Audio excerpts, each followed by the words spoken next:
এটা হচ্ছে বীরসিংহ তোরণ।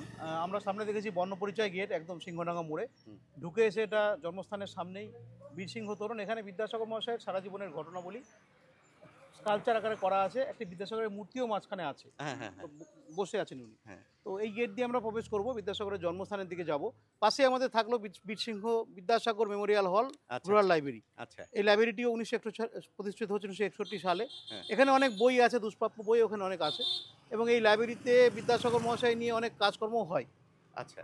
স্যার এই লাইব্রেরিটা কি বারে খোলা থাকে? লাইব্রেরিটা ওয়ার্কিং ডেতে সবই, আজকে রবিবার বলে বন্ধ, এমনি প্রতিদিনই খোলা থাকে। এখানে আচ্ছা। বাচ্চাদের স্কুলের বইও পড়ে, প্লাস হচ্ছে এখানে বিভিন্ন বই আছে যেগুলো বিদ্যাসাগর মহাশয় নিয়ে লেখা, পুরোনো দিনের বইও কিছু আছে। হুম, হুম।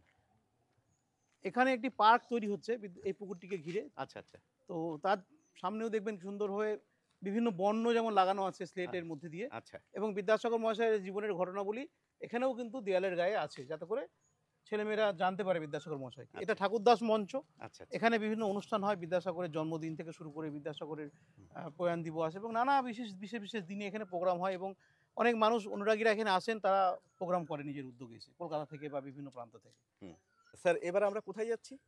বিদ্যাসাগর মহাশয় ছোটবেলায় যে বিদ্যালয়ে পড়াশোনা করেছেন, সেই আচ্ছা। কালীকান্ত চট্টোপাধ্যায়ের পাঠশালা, সেটাই দেখতে যাচ্ছি। ও এখানে লেখা রয়েছে। এখানে লেখা রয়েছে, এই রাস্তা দিয়ে যেতে হবে। বিদ্যাসাগর মহাশয়ের শিক্ষাগুরু কালীকান্ত চট্টোপাধ্যায়ের পাঠশালা।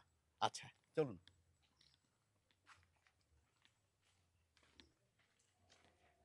এটা তো দেখতে পাচ্ছি পাকা দালান। এর পেছনেই অরিজিনাল যে মাটির বাড়িটি ছিল সেটা এখন রাখা আছে অবকৃত অবস্থায়। ওইখানেই আগে বিদ্যাসাগর মহাশয় পড়াশোনা করতেন। এটা পরবর্তীকালে প্রাথমিক বিদ্যালয় তৈরি না হয়েছে। তো স্যার এখানে নাম রয়েছে বীরসিংহ বিদ্যাসাগর প্রাথমিক বিদ্যালয়। এইটাই বর্তমানে এই নাম হয়েছে, কিন্তু পূর্বে এই বিদ্যালয়টার নাম ছিল কালীকান্ত চট্টোপাধ্যায়ের পাঠশালা। তখন টোল সিস্টেম ছিল, তখন তো আমাদের প্রাথমিক বিদ্যালয় চালু হয়নি। হুম। তারপর স্বাধীনতার পরে এইসব স্থাপিত হয়েছে। এটা ১৯২৯ সালে তৈরি হয়েছে। তার আগে বিদ্যাসাগর মহাশয় যখন পড়তেন সেটা ১৮২৯ সালের আগে, ১৮২০ সালে ওনার জন্ম। হ্যাঁ। উনি এখানে ৫ বছর পড়েছিলেন, পঞ্চম বর্ষীয় থেকে ১৮২৯ সাল পর্যন্ত। তারপর উনি কলকাতায় চলে যান। তো আহ, এই বিদ্যালয়ে উনি পড়েছেন ছোটবেলায় একদম। আচ্ছা, আচ্ছা, আচ্ছা। তো আমরা এবারে মাটির বাড়ি দেখতে পাবো এটা, তাই তো? একদম এটা পুরো মাটিরই তৈরি, সে কালো আলকাতরা লেপন করা আছে, এভাবেই ছিল বাড়িটি। বন্ধুরা দেখুন তো রোমাঞ্চিত হন কিনা। কালীকান্ত চট্টোপাধ্যায় ঈশ্বরচন্দ্র বিদ্যাসাগরকে অ আ ক খ শেখাচ্ছেন এই সেই বিদ্যালয়। এবং ঈশ্বরচন্দ্র বিদ্যাসাগর তার শিক্ষাগুরুকে কিন্তু মনে রেখেছেন।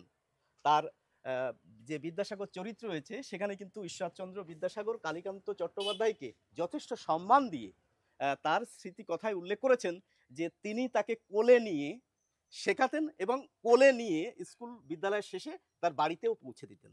স্যার এবার আমরা কোথায় যাব? এবার আমরা যাবো তার তৈরি তো স্কুল, ভগবতী বিদ্যালয়, আচ্ছা, বিদ্যাসাগর ওর মায়ের মহাশয়ের নামে যে মায়ের নামে তৈরি স্কুল।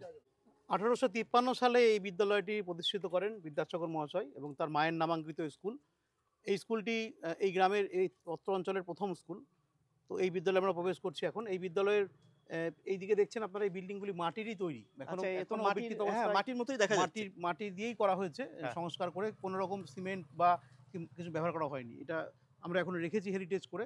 হেরিটেজ কমিশন এই কাজটি করেছে এবং ভিতরেও অনেক কিছু হেরিটেজ কমিশন আমার মনে হয় আমরা চোখে যতটা সুন্দর দেখছি আপনারা ততটা সুন্দর দেখতে পাচ্ছেন কিনা, কিন্তু আমার মনে হচ্ছে একটা অভূতপূর্ব দৃশ্য। স্যার তা এখানে কি ছেলেমেয়েরা পড়াশোনা করে? না, এখন পড়াশোনা করে না। এটা আগে হোস্টেল ছিল, ও ছেলেমেয়েরা থাকতো, বর্তমানে কেউ থাকে না, হেরিটেজ আকারে রাখা রয়েছে। আচ্ছা, আচ্ছা, আচ্ছা। আর এবার আমরা বর্তমানে যে ভগবতী দেবীর নামে যে স্কুলটা ভগবতী সেই, বিদ্যালয়ে প্রবেশ করছি আমরা। আচ্ছা, আচ্ছা। ঠিক আছে। এই যে এখানে বিদ্যাসাগরের মূর্তি এবং তার মায়ের মূর্তি আছে আচ্ছা, পাশাপাশি। এবং এইখানে একটি কাঠবাদামের গাছ আছে, আচ্ছা। যেটি বিদ্যাসাগর মহাশয় নিজে হাতে স্থাপন করেছিলেন। সেই গাছটিও এখানে রাখা আছে হেরিটেজ হিসাবে। এই যে সেই গাছটি, বৃক্ষটি, ও কাঠবাদামের গাছ এখানে। আমরা কিন্তু স্যার এটাকে বাক্সবাদাম বলেছি। হ্যাঁ, বাক্সবাদাম। হ্যাঁ। তো একটি কথা শুনেছি, ঠিক ভুল জানি না, যে ঈশ্বরচন্দ্র বিদ্যাসাগর নাকি এই বাক্সবাদাম গাছটি আমাদের পশ্চিমবঙ্গের বিভিন্ন জায়গায় রোপণ করেছিলেন। এই তো এই যে বাক্সবাদাম বাক্সবাদাম গাছ, বা কাঠবাদাম কাঠবাদাম। আপনি যেটা বলেছেন সেটাও লেখা আছে। এই সেই বৃক্ষ আচ্ছা, আচ্ছা। এই ঈশ্বরচন্দ্র বিদ্যাসাগরের নিজে হাতে লাগানো। একদম।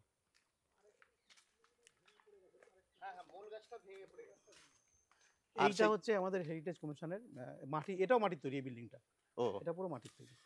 মাটির তৈরি বিল্ডিং দেখছেন আপনারা। এটা রিসেন্ট বানানো হয়েছে, কিন্তু মাটি দিয়ে বানানো হয়েছে। এগুলো ও ছিল, এগুলো পুরনো বিল্ডিং। ওগুলো এগুলো পুরনো। বিদ্যাসাগর মহাশয়দের হাতের তৈরি ছাত্রাবাস, হোস্টেল। আচ্ছা, সেটাই এখন বর্তমানে হেরিটেজ করে রাখা আছে। আচ্ছা।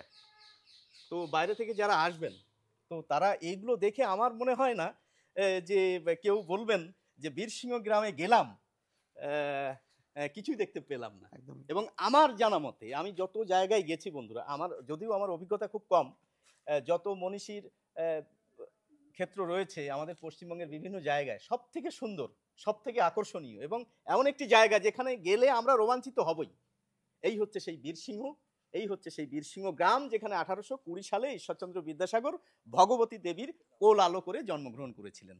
আর স্যার আপনি একটু বলে দেন সাধারণ বাঙালির উদ্দেশ্যে আপনার কি বার্তা রয়েছে? সমস্ত বাঙালিরই একবার আসা উচিত বীরসিংহে, যেখানে আমাদের শিক্ষা যে শুরু হয়েছে বর্ণপরিচয় দিয়ে। বর্ণপরিচয় স্রষ্টা বিদ্যাসাগরের জন্মস্থানে না এলে হয়তো বাঙালি জীবন সম্পন্ন হবে না।